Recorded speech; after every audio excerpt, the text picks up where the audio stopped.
Hello, everybody. Welcome back to another episode of the Culture Capture Spotlight podcast. I'm Joe, and today I'm being joined with Smile773 from his whip. So, say what's good, man. What's up, y'all? It's your boy Smile773. So tell the listener. Well, first of all, thanks for sitting down with me, bro. Thanks for taking the time, fitting it in your really kind of fucking crazy busy schedule to do it. But just kind of fill in the listeners who don't already know who you are and what you do. My name is Smile773. I make music. I'm from Chicago. You know. Yes, sir. And I guess my first question for you, bro, is like, how did you first get started with music? Like, what was the kind of the first foot in the door of seeing what it was like to make songs? I've always loved music ever since I was a kid, and I always used to write little poems and stuff. And then when I was like 9, I think it was like '09, Lil Wayne dropped that Lollipop. I seen that video, I went crazy. I seen all the girls and the little dice lollipops they had, the limousines. That shit just inspired me. I wanted to make music after that. Instead of poems and stuff, I wanted to rap. I wanted to be a rapper, so started, You said like that's writing, what kicked it off, so. and you said you wrote poems. Like, so that means you were like kind of writing down like what thoughts and stuff before you kind of considered music being a possibility. Yeah, for sure. About like my life and my struggles and shit, stuff like that. I was really poor. I used to write about that. What age were you doing that at, bro? Like 8. Jesus. 8 years old. I was not on that at 8. Yeah, I was not doing that at 8 years old. So, what were some things that kind of led to you writing down thoughts and kind of being developed enough to cognitively reflect on your life at that age? Struggling, being really poor. One time I think I wrote. I remember one. I say it was like my electricity cut off and my heat cut off. I remember one of my little poems. It was like, all I remember was living in a house with no electricity, no heat. I can't remember the rest of it, man. But it was a song though. It was a song I wrote. I recorded it too. And yeah, that's really what it sprung from, Yeah. Struggles and stuff like that. Can you talk a little bit about how your childhood and just kind of how you grew up? Shit, my childhood was actually pretty great. I mean, it was always been me, my mom, my sister. Ever since when I was like 7, 8, my dad split. My pops and my dad split and shit, whatever, he took off. But it was nothing major. It was real good. My OG always made sure she could give me whatever she can. She always pulled through, but it was just, we were really poor growing up. I was always moving. If we weren't getting kicked out, like, I don't think I ever really got evicted, but landlords always used to kick us out and shit. Switching up schools, a lot of shit. That was about it, though. But it was good, though. I was making music, bro. I love music. I always knew I was going to make music, and, like, I just, shit, if I'm sad, I'm going to write some music. And it's like, it sounds like to me, just based off what you just were saying a few minutes prior, like you kind of started making music at like 9, 10 years old, right? Yeah, definitely. So like how old are you now, bro? I'm 21. Okay, shit, we the same age. So, damn. So you've been making music a long ass time, man. Like a whole decade. Yeah, man. Yeah, a long time. I actually started recording when I was like 12, bro. My boy, man, I met this dude. He had a garage with a studio in it. Actually, he had a basement first. He had a basement with a mic and a laptop. And I don't know, I gotta look at my emails or something, man. One of my old emails, I gotta find that. But I started recording when I was like 13. So I started learning like a lot about recording and ad-libs and background noises and this and that. So I kind of like trying to perfect it throughout these years. What are some things besides like obviously the process of an artist, like that you are as your own artist of making music, but what are some things that kind of from those early days of like being a damn near young ass teenager trying to grind and just learn, what are some of those lessons that still have held like really, really strongly today for you? Like, one thing I could say that I'm really good at is putting a song together. I know how to, separate the hook from the verse and have a bridge going to the hook. I think I downpacked that. I learned a lot. I learned to go back to music that you've done that you forgot about. Even if one song don't work out, I've learned to use lyrics from that song in another song. I don't know, I switch it up. It's like, I don't know, if you're an artist, you're gonna know what I'm saying. I mean, yeah, I think there's a lot of people that are gonna know what you're saying, bro, for real. And like, yeah, a lot of people. Yeah, they'll know. And I guess, I mean, it sounds like, again, you've been taking music seriously for over a decade, but like, has it always been as Smile 773? Like, where did that kind of name inspiration come from? And just kind of talk a little bit about that, bro. No, I mean, my name Smiles is self-explanatory. I'll be cheesing, I'll be laughing, smiling all the time. But it was that 773 thing. It was just like I was just a legal thing, man. I really wanted to be Smiles, but when I signed and stuff, I just signed a Def Jam, and when I signed it, it was a problem. Can't really speak on why, but I couldn't just be Smiles anymore. So I had to either change my name or add something to it. So I just added the 773. You picked a Chicago area code. Yeah, for sure. Talk about Chicago, man. And obviously born here, I'm assuming, right? Raised here? Yeah. So talk about outside of Chicago, representing Humboldt Park, man. We outside. Talk about growing up here, man, and what the city's taught you. Shit, taught me a lot. Not to trust anybody. You can't trust nobody, bro. There's certain things you can't do. That's a lot. Chicago, it's its own city, man. You gotta grow up there to know what I'm talking about. And you grew up here, and it's like, I want to know, with growing up here, and I mean, from my perspective, not being from Chicago, being from Massachusetts and moving here, like, I've just... People act like Chicago's like, you can't do nothing, you can't go nowhere. Like, it's not like that. No, not at all. If you're affiliated, and, it could be that wherever and whatever. And that's the thing, like, things happen everywhere nowadays, like downtown, whatever, this and that. But, if you come to Chicago to tour, you're a tourist coming to see Chicago, y'all come turn up. Chicago's lit. We got all the best clubs. We got the best food. Chicago's lit. So when you started going by like Smiles, when roughly was that for you? When what? When you started going by Smiles, bro, like what year or rough time period like was that for you in your career? That was when I was like 16 when I started gangbang. True. And that was like... Go ahead. Yeah. Oh, okay. Like 2016. Yeah, sorry, I thought you were saying more. But yeah, so you've been talk about some of the early days as Smiles and kind of where you were at that time in like 2016, 2017. I found this dude, my boy, man, Rick Dog Visuals. He made really nice cover art. I used to see a lot of like SoundCloud rappers and stuff. They used to have these cover arts and they weren't popping, bro, so I grabbed Rick Dog. He made these raw ass cover arts for a few songs. And I just dropped them on YouTube and SoundCloud. Then I had everybody in the neighborhood sharing it. And then I was pretty cool with everybody. And from going school to school, I knew a lot of people in like different areas, you feel me?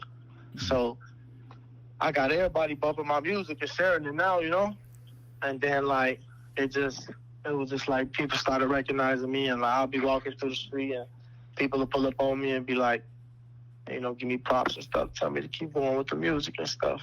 And yeah, it was just a little buzz. And like I had all the kids playing my music, it was raw. And now obviously you got I mean you're used to it now, I'm sure. You've been dealing with it for 5 years. But like at the time when you first kind of had that notoriety and people were coming up to you on the street and recognizing you and shit for the music, like what was that? No, like so when random people started recognizing me, that wasn't back then though. That started happening like 2019, like the end of 2018 to 2019.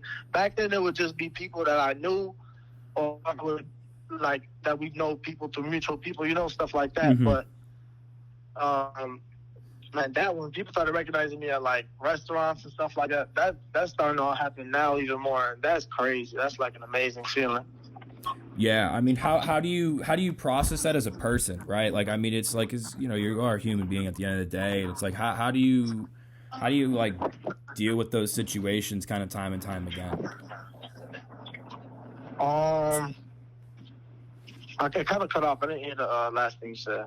Oh, my fault. So it's like, how you kind of deal with just being in these like overcoming that, not overcoming, but when people recognize you, and especially since it is somewhat newer, like how you kind of process that and like deal with that as a person, like it's on a personable level. I'm really cool. Whoever wants to take a picture, I'll take a picture with them.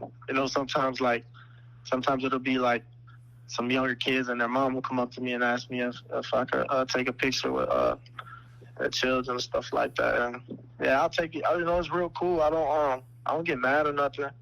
I don't know. It's pretty dope. But I can see why like a lot of celebrities get like, because sometimes you're just mid-eating, somebody comes up to you and they're just like kind of stopping you from what you're doing. But it's cool. It's all love. I love that shit. Yeah, have you had like been in the middle of a meal, or like you've just been on the go trying to get your job done and you got people kind of hitting you like, yo, let's get a photo, like screaming to my selfie video type thing? Yeah, they didn't take that picture.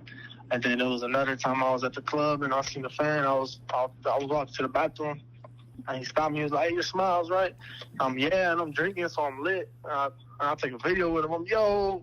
I go to the bathroom, I come back, and then like kind of everywhere I go, I kind of see dudes popping up. Everyone, damn, trying to get in the section and stuff. That's like doing a little too much. You can dab me up, or keep it. Yeah, keeping personal space is a big one. You cut out right now. Yeah, sorry for listeners if there's a couple chops in his answers there. Hit a little bit of a weird spot. But I guess we can turn to, I want to talk about The Real Fed Up.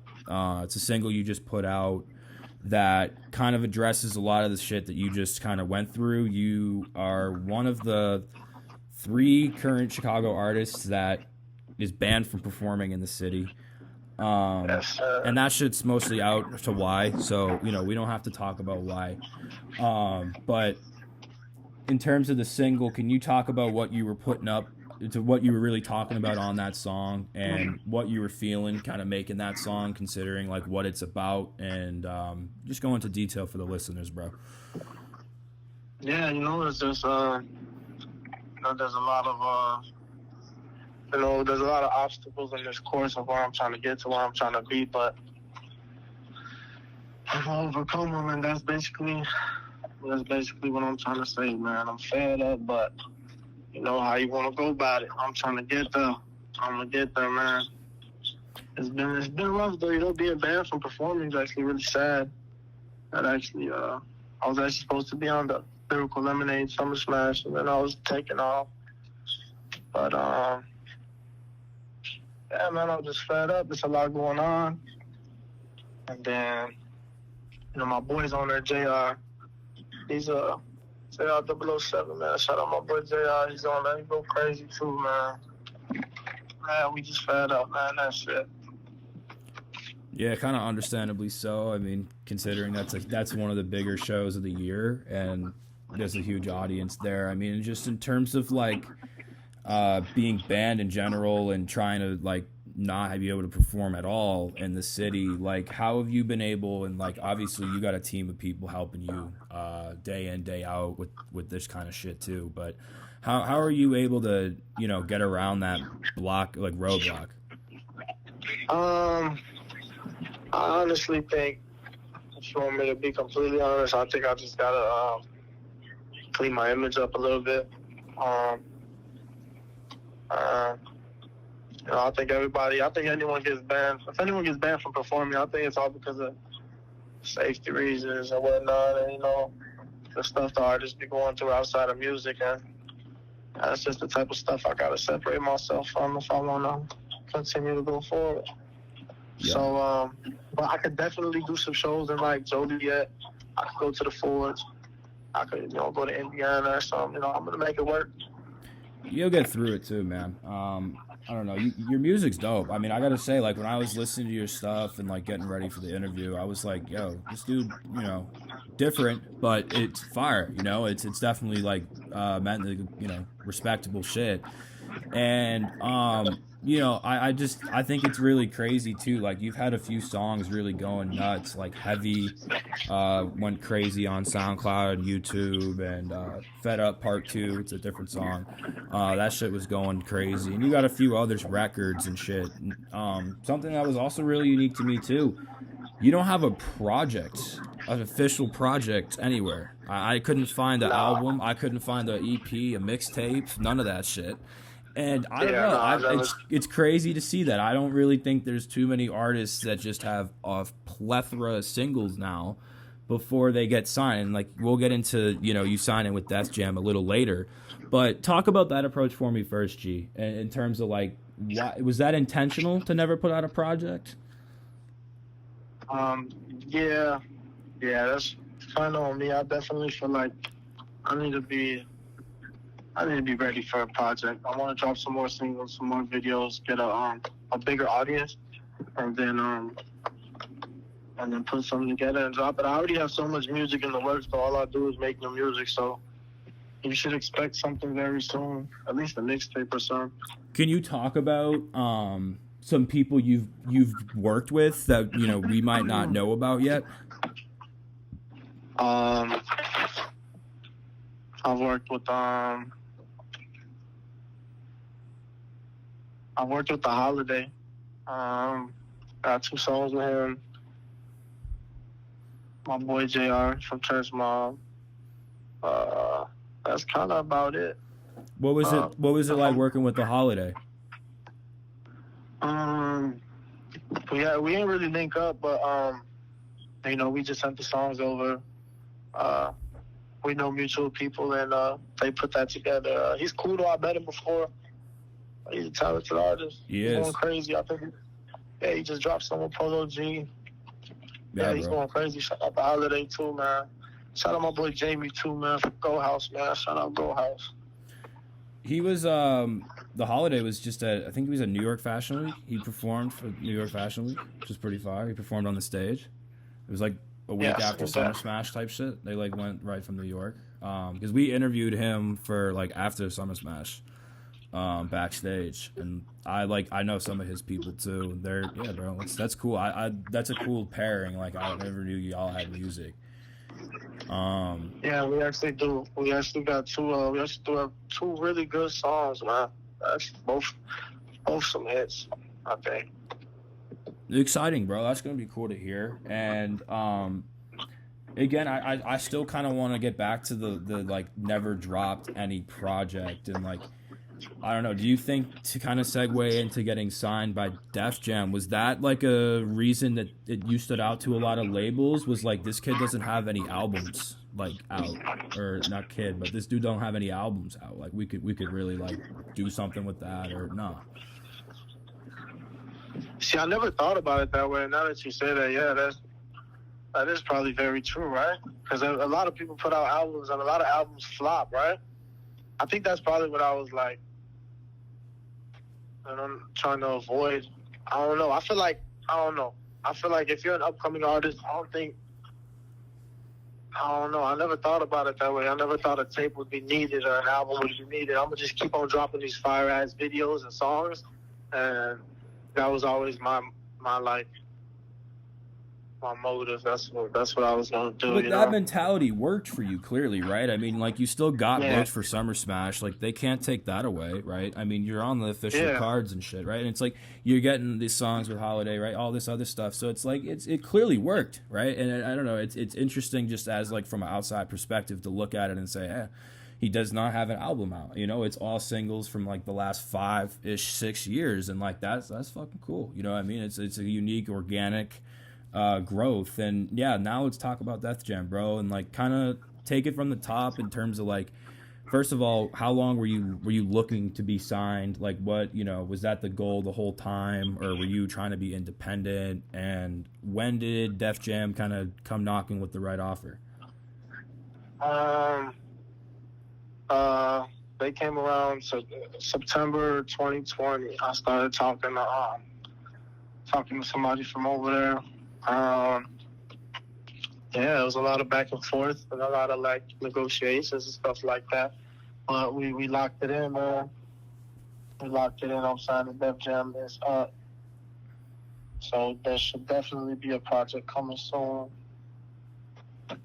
And just, I mean, what was it like? I mean, again, you were making music for over a decade, an artist for 6 years. Like, how did it feel to finally kind of reach that step of like getting signed by one of the major labels? Man, it didn't even feel real, and it was like when they came around, it was like the best. It's the best time, and I was going through a lot. I was at a low point, and it was like they came through. We came down to some. We came down to. Because they signed you officially in September of this year, 2021, right?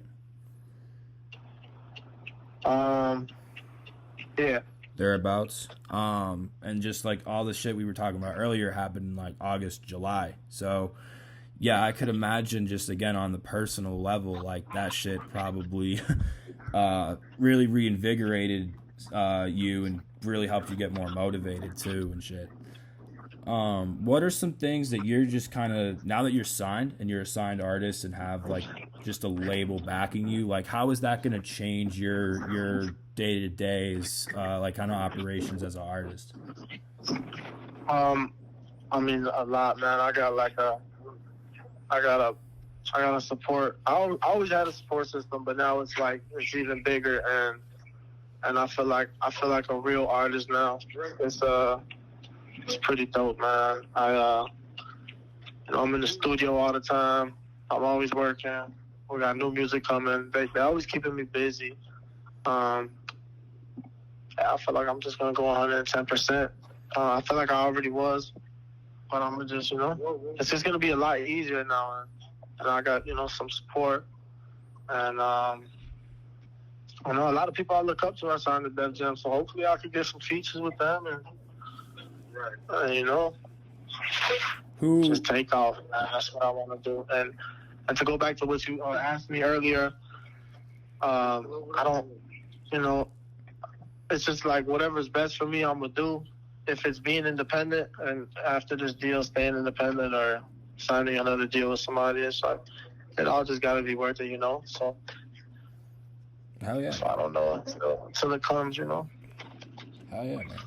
No doubt. And like you were saying, you looked up to some artists that are on Def Jam. Can you share a couple of the artists you look up to that are signed to that label, or just any artists you look up to in general? Yeah, for sure. Lil Durk, he was signed to Def Jam. Kanye signed to Def Jam. Jay-Z. I don't think Jay-Z, and he's like the CEO of Def Jam, if I believe. Well, he got Rock Nation, bro. Pretty sure he's Rock Nation. So. Yeah, I know that. I don't know. I heard they got some type of partnership with Def Jam, but I was gonna say, yeah, Durk for sure though. Durk for sure, man. He inspired me a lot too. Rihanna's cool. What was it like to see? What was it like as like? I'm assuming you're just you call yourself a fan of Durk's music too, yeah? Yeah, for sure. Yeah, so like, what was it like to see him just not like blow up? Again, he was relevant, obviously, way before the song with Drake. But it's clear the song with Drake, and then he dropped a bunch of other music and just has been on another level. Like, what has that kind of been like for you to see as a Chicago artist and kind of being in some similar situations as him too? It just inspires you, bro. It just shows you that it could, like, that it's possible, you know what I mean? Like, especially when you know somebody's come from the same city as you. They probably went through similar, maybe not the same, but similar struggles as you. And like, I don't know, it just kind of shows you and gives you some comfort. Like, you know, this shit possible. You know, it gives you some like motivation, of course, and like and comfort. Yeah, comfort for real. Because like, yeah, man, that's all. Talk about that a little more, bro. Go into the deep. Whoa, the whip. But yeah, my bad. I was parking real quick. You good, bro? You good. Talk a little bit more about that, bro. That's interesting. The comfort in terms of just like being an artist. Like, I know because I've talked to a bunch of them and I'm friends with a bunch of them. Like, you can't just make music. You have to be right mentally to just want to create stuff. And I talk about for you how you kind of feel right in the studio or wherever you're making your shit. Yeah, that's your. Well, the studio, that gotta be your home. That gotta be your comfort zone for real. For me, I just a lot of artists. I feel like a lot of artists smoke and like probably get lit for their sessions to make music. But me, I kind of like to be sober. I definitely smoke during my sessions, but I kind of just hit it a couple times. I like to be sober during my sessions. That helps me. I need a lot of water. I don't like to record with a lot of people. Like, I see a lot of artists and they be deep in studio sessions. I kind of like working alone. Just like me, my engineer and the producer. That's it, man. I need to be alone. I need to be sober, and I need water. And yeah, I just need to get in the pool, lock in. I play a couple beats. I don't really write anymore. I just go to the studio. And my producer play a couple beats, and then, you know, like once I hear the right beat, there's something like clicks in my head, bro. And it's like I just get the melody, and then I'll just turn the melody into some words, and I'll follow through and just repeat. And the lights got to be off. That's definitely big for me. The lights in the studio. That's my vibe, man. I need the lights off. He needs the LEDs going. I'm assuming. Yeah, that's cool. I like the little blue lights and the little red lights, stuff like that. Right. But yeah.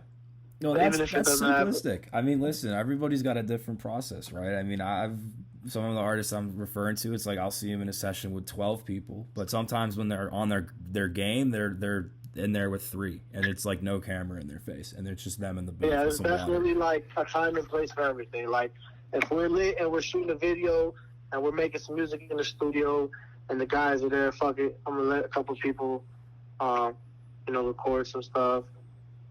I gotta work.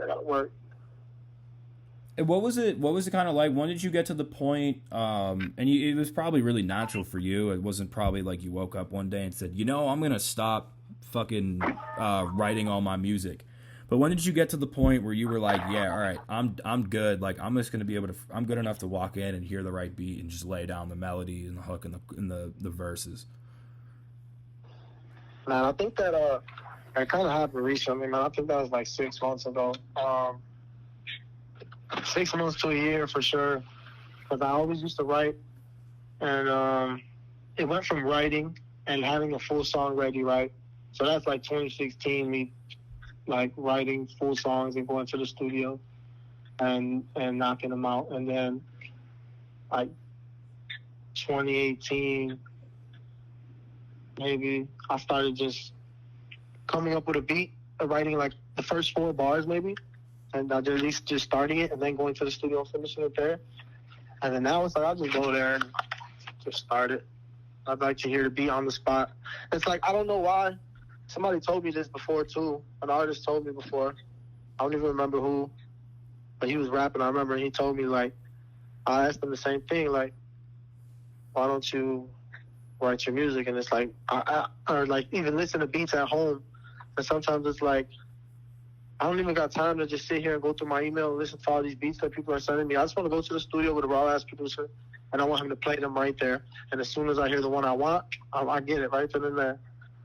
And I lock it in. It's my beat. I don't want a beat that's been sent to 4 different artists that might get it. Stuff like that. It's sometimes it gets a little complicated. Yeah, it's a peculiar thing. I mean, you know, it's there's layers to the shit that I don't think a lot of people understand until you're in it, and especially when you're the guy making the music, it's, you know, it can get pretty complicated pretty quickly to just get a beat that you want. Yeah. What would you say? I mean, again, there's obviously going to be a ton of your fans listening to this who already know what your style is, but to people who don't already, what would you say your style of music is like, and what would you say like you're like as an artist? I feel like it's kind of like, it could be, I guess, like drill music, like you could say, but it's like, I don't know, it's like with a melody. I do everything with a melody. I really call it melodic trap. I don't know. I could be, you know. That's accurate. No, that's accurate. That's just my. I say that's accurate. Yeah. No, It's you just definitely, like, you're definitely a melodic melody. artist. That's for sure. You definitely have melodic elements, and you definitely have elements of the drill scene incorporated too, just like with the street stuff that you're like associated with around whatever. I want to transition to the personal kind of side of this episode where we just kind of talk about you as a person. You know, when you're not in the studio, when you have time away from the laptop and the notepads and all that, and you can kind of put ideas to rest. What are some things you like to do when you kind of have time in terms of, you know, hey, I just like to fucking watch football, or you're into fashion, cars, whatever. I definitely love cars. I go to car shows sometimes. Okay. I like working out. That definitely, like, that's a big part of life. Like, even if it's some cardio, 30 minutes running, like a day, anything, just makes you feel good. I smoke a lot of weed. Okay. Sometimes I write music. Sometimes I get in my zone and I just play some beats, sit in my car, and write music. It's actually weird. It's like after I go to the gym, sometimes I'd sit in the parking lot of the gym. I used to a lot, and just write music. After the gym, though, it was weird. It's like after the gym, I'd jump in the car, roll a blunt, and just write music, listen to beats. I like to go out. I like to go to clubs and stuff. That stuff's always lit. And it's not just because it's lit. I always network. I want to meet different people. I always meet artists when I go out, DJs, stuff like that. Yeah, to hop back into the work part of this, to get into the networking that you were just talking about there, how do you go about your networking out here? And what are some kind of pointers that you would give like aspiring artists that might be listening in terms of like how to network and how to just become like more webbed in their respective area? I mean, if you're like, I don't know, if you're out and you recognize somebody, you know he's probably a DJ or like, you know, whatever he is, just, you kind of got to be cool. You can't do too much. You can't be like, I don't know how to explain it. You just got to be cool, introduce yourself, say hi and bye, basically. Go back to your section, do whatever, but don't overdo it, and don't ever make anybody feel like you need them, or they're like, hey, you're trying to get their attention so bad, or that's what I hate, personally, as an artist. I don't think I've ever inboxed nobody for a feature, or, you know, stuff like that. Like, if you're trying to network, I don't know, you just can't be too pushy. You can't be on it. If your music speaks for itself, it's going to speak for itself. People are going to come up to you. People are going to want to talk to you. So, and if people aren't giving you the time of day and act like they're too good for you, just, you don't need them. Keep going. Keep working. Yeah. You know, right. people gave me the post before too. And that's why I am the way I am now, you know? Yeah. One of the guests I've had on here before, they had a great answer to that. When it's like, you know, you can be told no like a couple hundred times in Chicago, especially because it's just like people are very clicky in particular. And it doesn't mean it's over, and it doesn't mean you should stop going like that hard and stop trying to like meet other people that are similar or whatever, because it's like it just closes doors if you don't try. Yeah, you're definitely gonna find some people who support you, and not everyone's gonna shut you down.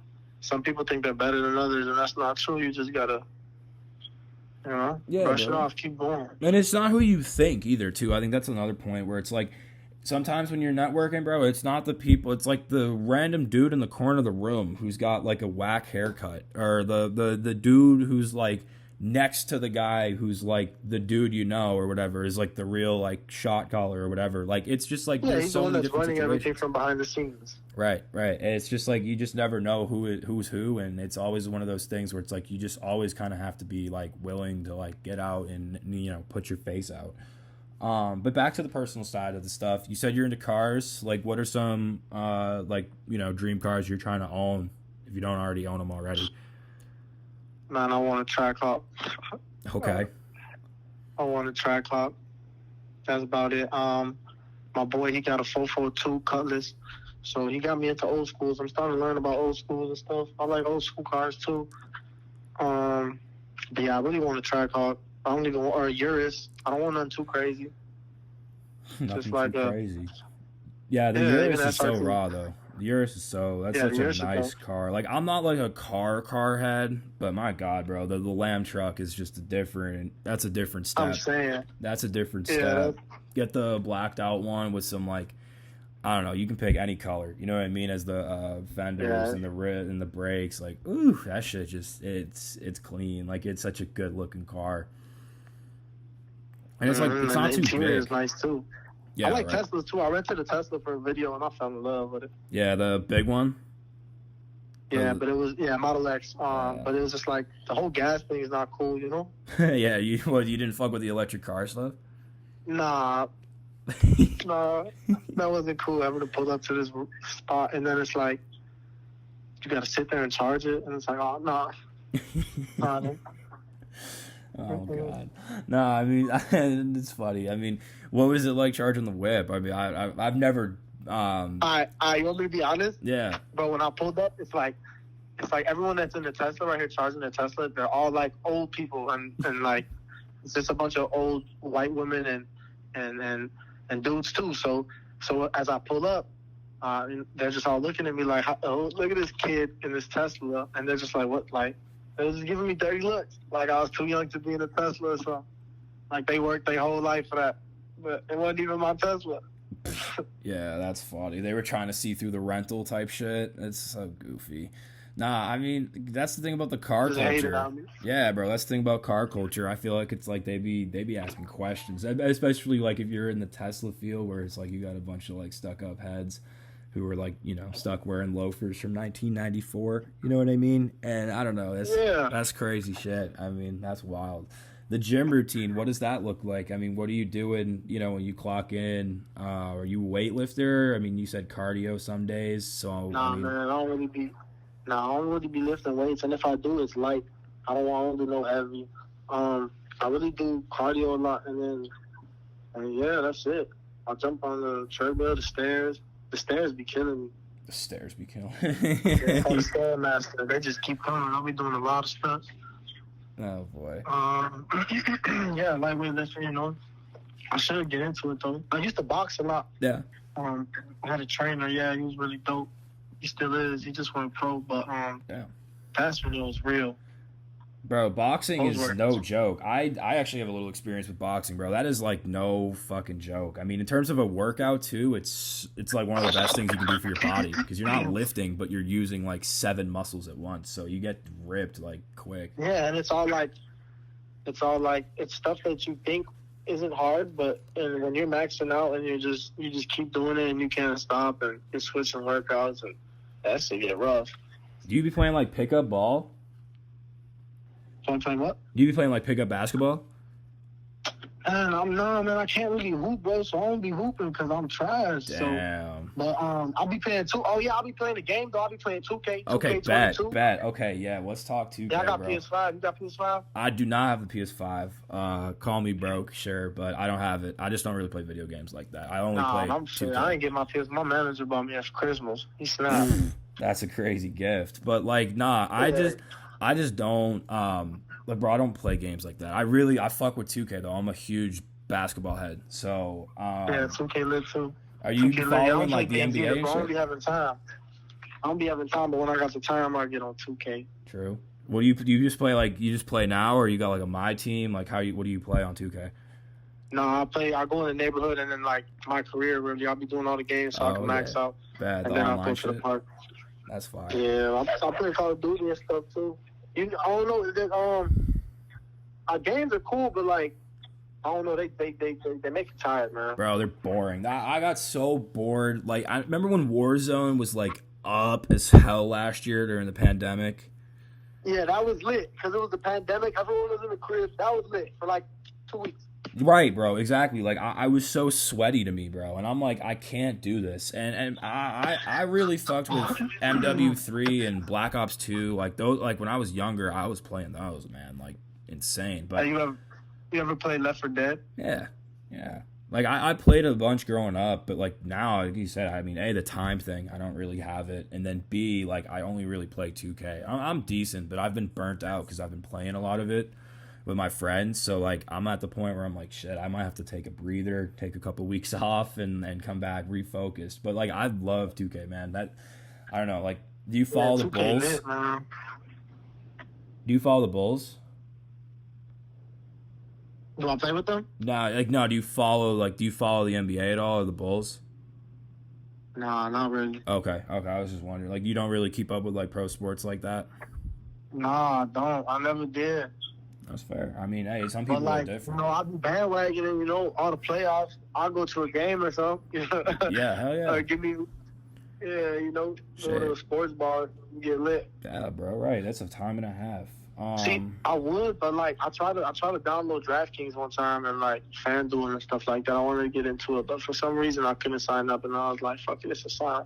It's a sign, yeah. It's a sign, right? Because I'm a huge sport head, bro. I haven't gambled $1 in sports because it's like I know I'm gonna lose a lot of money if I start doing that to myself. Yeah, that was the only thing that was gonna get me into sports really, but watching it and stuff like that, nah, I never really. I don't know why I never really. No, I get you. And like, you were saying you like to go out. I mean, where are some of your where are the best spots to kind of pop out to on a Saturday, Friday, whatever night in Chicago, in the city? I wish I could tell you, but I don't even want to throw myself off. Yeah, he said I gotta keep. I don't even want nobody to know where I be going. Yeah, I gotta keep them to yourself. I get it. Shit, man. What are some other things that some fans of yours might not know about you? I've never been to Six Flags. Shit, okay. Why? Like, you don't like heights, or? Oh, yeah, dude, I'm so scared of heights. Yeah, I get that. But, that's not why I never went. I mean, I never went as, like, a kid, that was, like, never my thing. Or, like, my family's thing, my mom, my sister. Yeah, we never did nothing like that, but I definitely want to go. But, yeah, I'm scared of heights. I'll never skydive. Nope. That shit over. Yeah, you can miss me with that shit. Yeah, that shit bad. Because I got the vertical thing, like, indoors, whatever. But, like, when even at some of these functions here, like, you go out to the rooftop balconies or whatever with the drink, and you're, like, feeling the drinks, and you're, like, look down, and you're fuck that, you know? They gotta go inside. Like, that's just not... bro, the height thing... I can't do it. I mean, I've been to Six Flags, and it wasn't really... It was in, like, middle school. Like, friend group at the time wanted to go. And I was like, fuck it, I've never been, but it was scary, man. I don't do well with those heights things, shit, bro. It's just not my vibe. What are some... Another thing... Go ahead. Because earlier I kind of... I said how I fall into, like, the Hispanic, Latin, whatever group of upcoming rappers in Chicago. And I fall in that category because a lot of people think I'm Hispanic, right? But that's a thing people don't know about me is I'm Palestinian and Romanian, bro. I'm Arab. So, like, it's like everybody thinks I'm Hispanic. And then when they hear I'm Palestinian and Romanian, they shocked. So, and this is my first interview. I know I never dropped a tape, but I've never done an interview either. So I've never really, like, publicly said that I was, never told anybody my nationality. I'd say it on Instagram and stuff like that, but nobody really knows that. Yeah, I mean, why do you think that is? I mean, first of all, glad we hosted your first interview ever. But why do you think that is? I mean, do you think there's almost like animosity towards the nationality stuff in the music scene, or is it just people just getting an opinion wrong online, like just rather simply? I think it's just because everybody around me, I'm a part, so all Puerto Ricans over there. and I'll just be with a bunch of Hispanics in my videos and stuff like that. But and then some people be telling me I look Hispanic. I kind of don't see it, but yeah. And then I just didn't think. I just didn't see you as Hispanic. I don't know. Yeah, I mean, I didn't see that, but I mean, I could see how some might. I guess just because of the people you're around. But I don't know. I didn't think you were. I thought you were not. I didn't really know, to be honest. I just was like, oh, I thought you were white. I don't know. I didn't. Yeah, I don't know. I just think it's weird, like in the space, like especially music scene. Like, there's such a pressure for people to be like, oh nah, like I'm this kind of artist, or like I'm from here, so it's like it's just like that much harder for them to be an artist just because they're from there or because they look like that. It's just like that shit's so dead to me. Like, we're in such a new era. yeah, I never like I always knew like yeah, racism was a thing, but like I never knew it was like it was that deep, bro. Like in other parts of the world, like people be on it, and like you know, like you wouldn't think, because in Chicago it's like Hispanics, black people, everybody be together and kicking it, and everybody knows everybody. There's Black Latin Kings, and then some people in other like in other places, they'll be like how is he black in a Hispanic gang, or him being Hispanic in a black gang? And it's like, I don't know. I feel like in Chicago we don't see color, but in a lot of other places they do, and people be on it. Mm. So like, yeah, people be in my comments like, yeah, people be nasty out here. How do you deal with that shit, bro? How do you deal with the hate that you probably? I'm sure you get a lot of hate, like every artist does. I do not care about it one bit. I promise you, at all. That's good. Like, I'll look at stuff in comments and I'll just be laughing. And like good. with my people, and we just be laughing, looking at stuff. No, that's good, bro. I'm glad you got that you got the lighthearted attitude about it, and people around you are able to help you through that. Because there's a lot of artists, bro, who do, they be going in the come up, and then they see the hate and the kind of real world that it is, putting yourself out there full force, and it fucks them up. So I'm glad you got people around you that can help kind of get you through that in a fun way. Yeah, for sure. Another question I wanted to ask you, bro. What are some goals you kind of have set out for yourself for the rest of the year? It don't even got to be on some like rest of the year shit, but what are just kind of some top of the line goals you have that you're working towards right now? Just to get more music out. I'm dropping my website, smile773.com. I got a clothing line dropping. Not really a clothing line, but I got my merch dropping with my on my website. I got a video dropping October 29th, for Halloween. That's about it, man. I'll take it one step at a time. Even if I got stuff lined up, I'm not gonna talk about it yet, Yeah. I'm gonna just get people ready for what's coming. And that's my merch. My new song is dropping. And 2022, they definitely gonna get a project. There you go. For sure. That's a statement right there. I don't have any more questions for you, man. Can you just tell the people who don't know already where they can find your music and follow you on social media? Yeah, I'm on all social media, Smile773. It's all regular spelling, SMILES, Smile773. On YouTube, on Instagram, on Twitter, it's Smiles, but at the end, it's 2 S's. But I appreciate y'all for having me, man. Shout out to CC, man. Shout out to Joe. I appreciate y'all, man. Yeah, man, of course. This was another episode of the Culture Captures Spotlight podcast. Tune in next week for a new episode, and thank you again for listening.